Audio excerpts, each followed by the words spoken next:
Good morning, ladies and gentlemen. I hope you can hear me. I'm not sure I can hear me, actually, but can you hear us? It's quite quiet, so we need to speak up a little bit.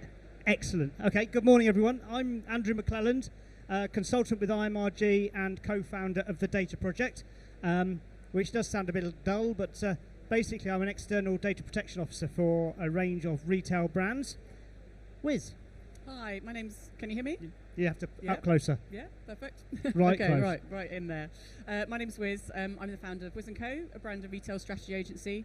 I've worked in retail for the last 20 years. I spent 12 amazing years working at Selfridges within buying across fashion, accessories, and lastly was head of beauty buying. I then was director at Cowshed and Soho Home Retail.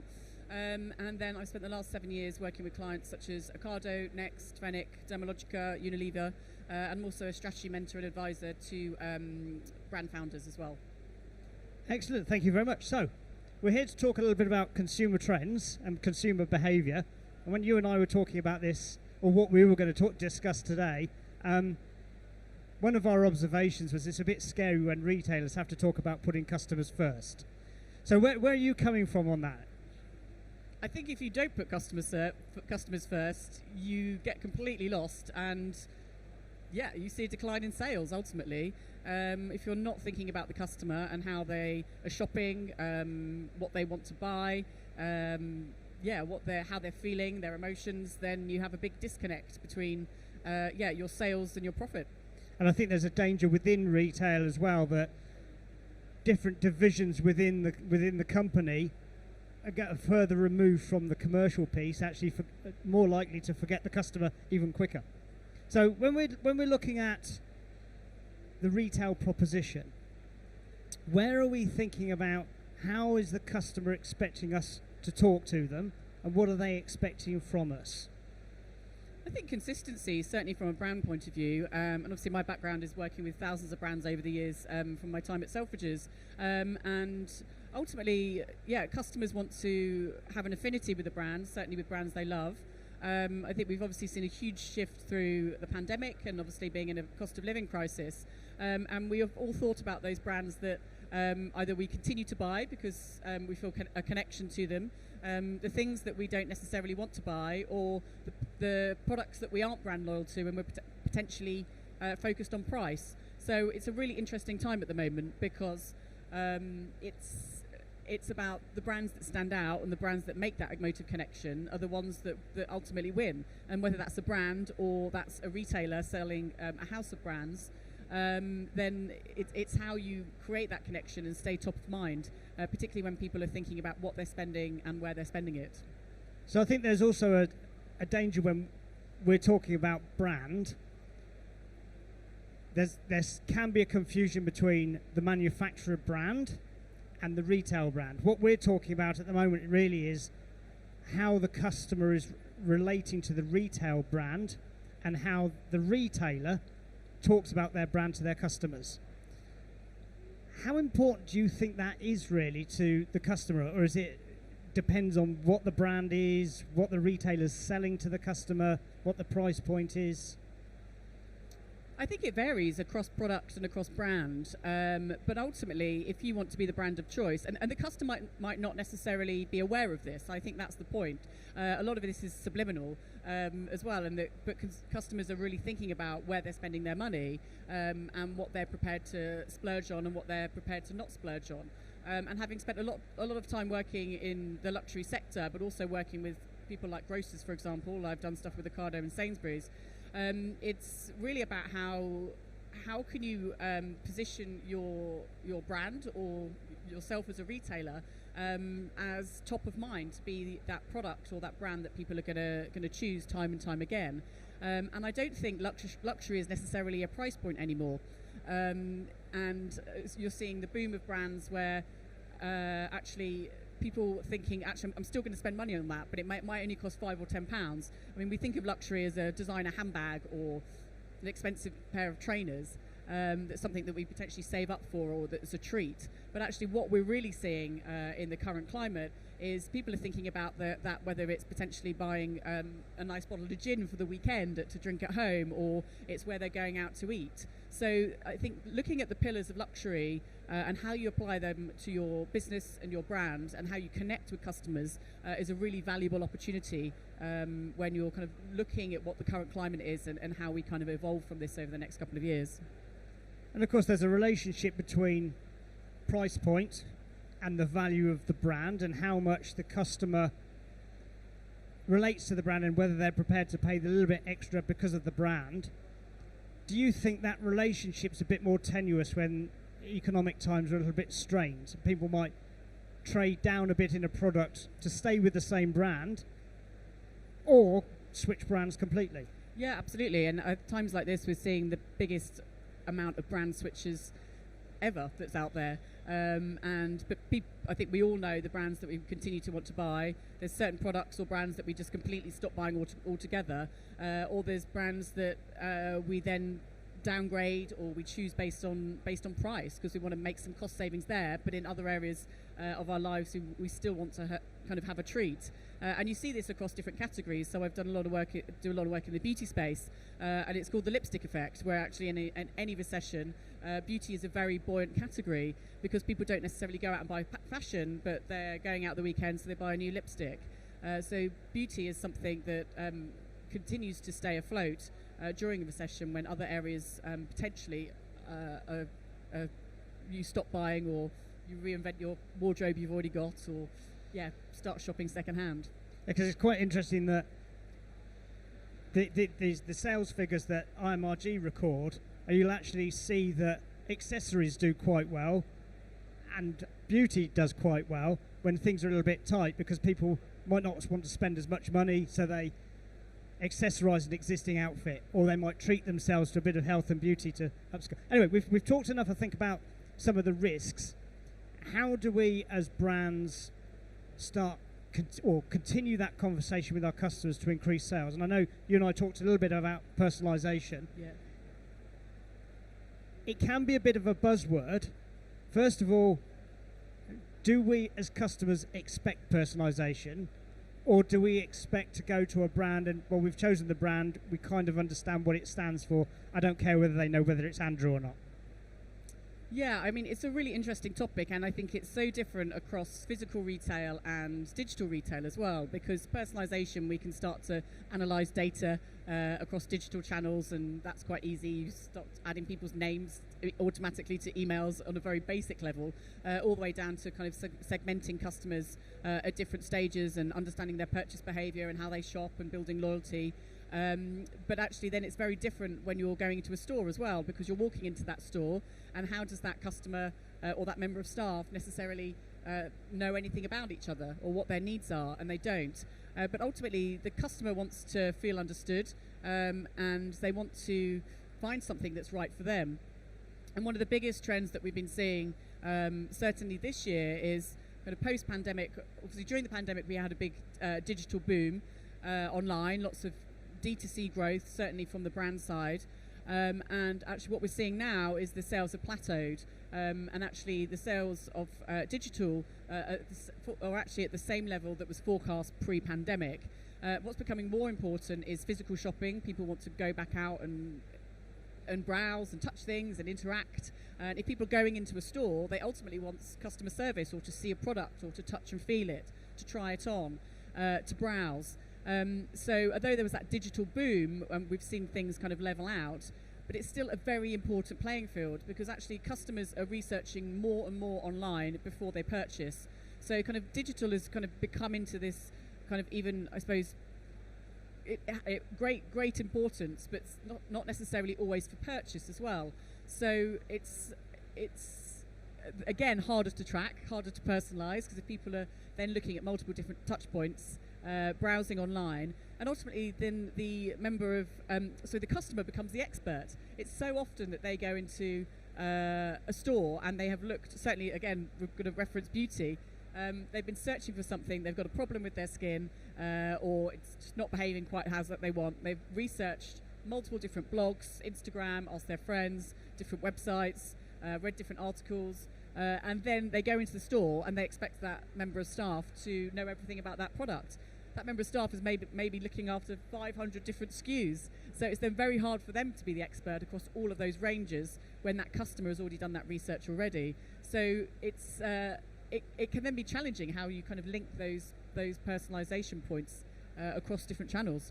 But at the same time, we also get the reverse behaviour, where people are going into store, they're doing their research in store, they're doing the look and the touch and the feel, and we are social animals, so physical retail is massive space, and that's not going to change.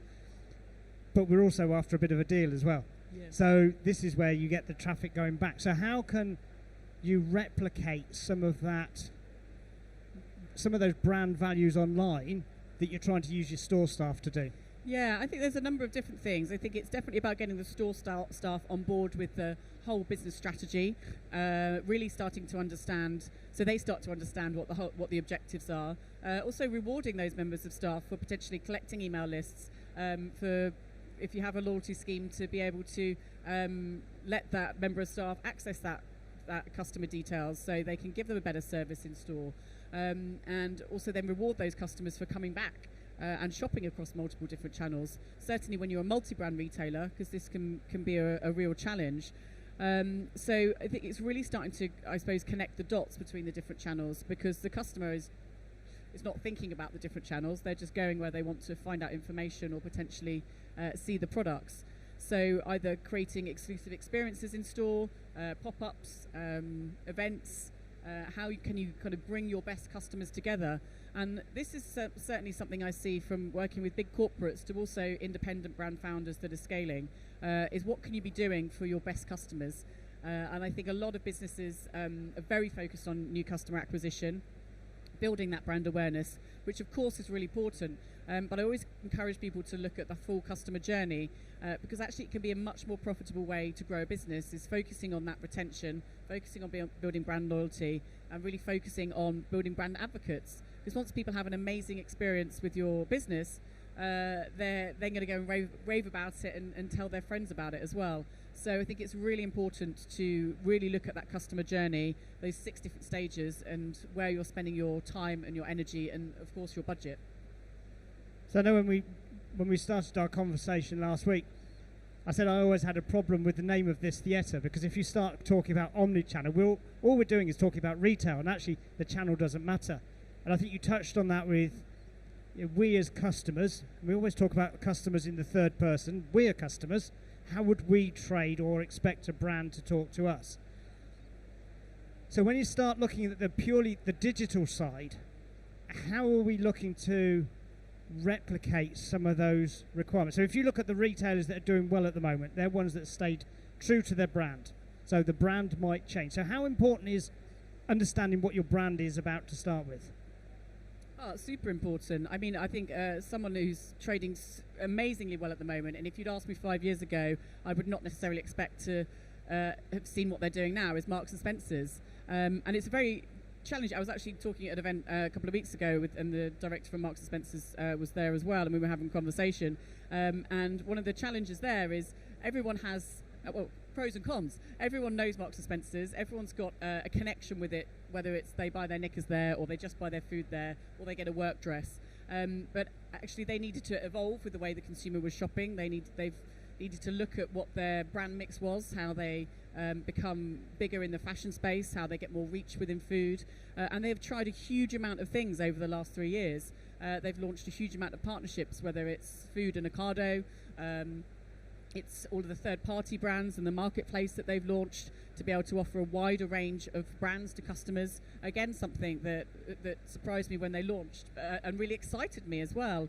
So I think a lot of businesses would see a marketplace as a potential threat against their own brand, because they're always going to make more margin on an own brand, and potentially people buying from a different brand at a lower margin could impact profit, but actually what they're seeing is some really substantial growth from that as well, and so much so from launching that online that they've then pushed that into stores as well. They've really invigorated their Sparks rewards program, and kind of again really focusing on offers free Percy Pigs once in a while. So that kind of reward, that surprise and delight that I think really works well, kind of on the digital side of when people are browsing, but then also how that links and encourages people to use that really valuable loyalty card in store. But most of us don't have the power of M&S brand behind us, and I guess that gives them a certain carte blanche to try a lot of different things, and if they get it wrong, a number of their customers will stick with them. I think where are we sitting for sort of small mid-tier brands? So I've launched, I've got my idea, I've got a few customers on board.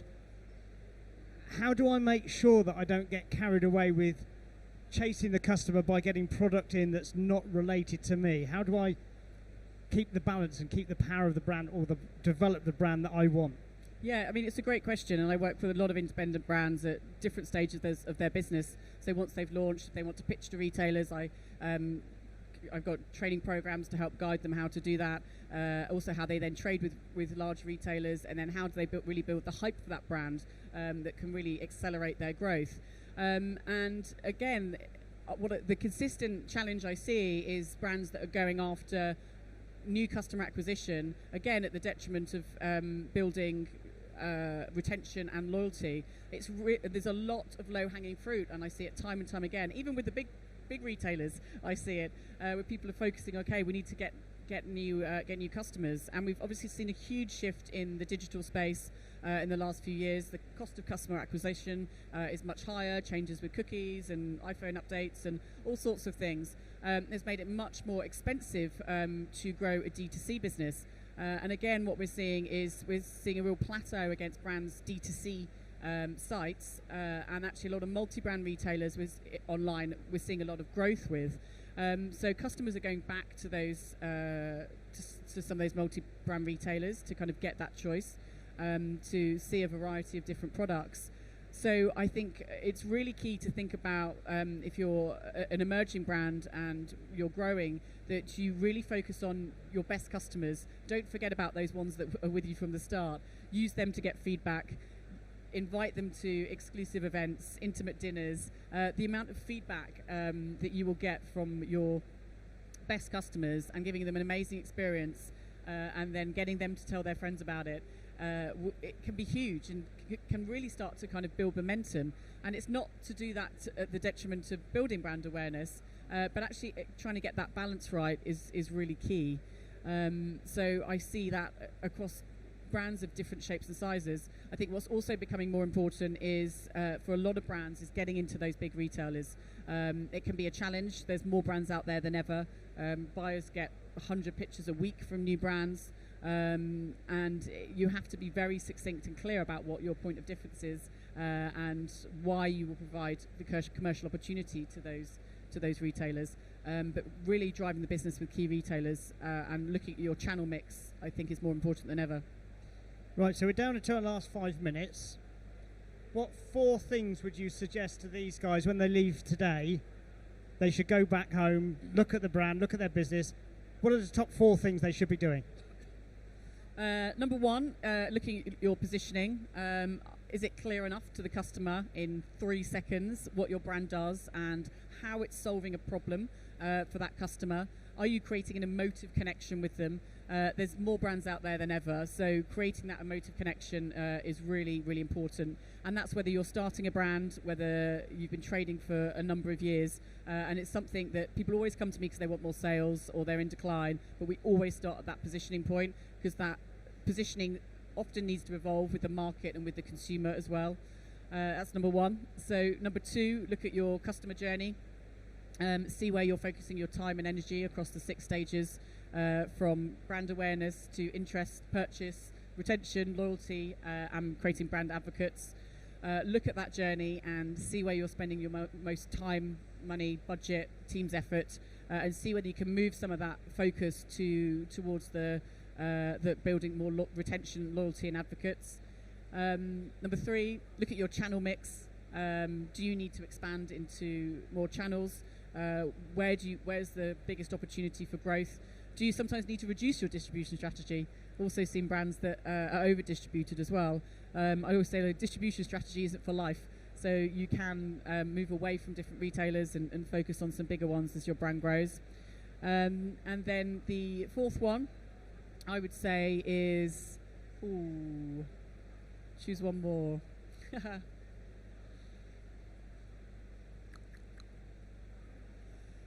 I think if it helps, you go for one. You go. You've probably got quite a bit there. There's quite a bit there. But I think one thing I would add is actually understanding your product mix as it stands at the moment, and look at things that are leading you away or leading your stock away from that. So it's very easy when you certainly in early days, when you start growing, you start adding lots of extra stock and lots of extra ideas. If you look at a lot of the retailers that have had troubles over the last 3 or 4 years, most of them have lost their way in terms of what they mean to their customers. So it's making sure that you're reviewing what you're doing and understanding if that sticks with what your customers expect from you. Are you trying to, I was going to say flog a dead horse, but you're not allowed to say that anymore, are you? But are you trying to be something to too many people rather than staying true to those few customers? We've got time for a few closing words. Yeah, I mean, I think it's a really exciting time for retail. I think we are coming to the end of what's been quite a tough time with the cost of living crisis, and the economists forecasting us to be about 75 to 80% through. And I think if retailers and brands have kind of come through this phase, there's lots of opportunity to play for as well. I'm hugely passionate about retail and consumer trends. I talk about the topic a lot. I post a lot on LinkedIn and host my own events as well. So I'd love to connect with you on LinkedIn and find out a bit more about your business. My name is Wizz, W-I-Z-Z, Selvey. So I'm sure you'll find me on there and also hang around for questions as well. So it'd be great to hear a bit from you guys. Lovely. Thank you very much, Wizz, and thank you all for your time. Thank you.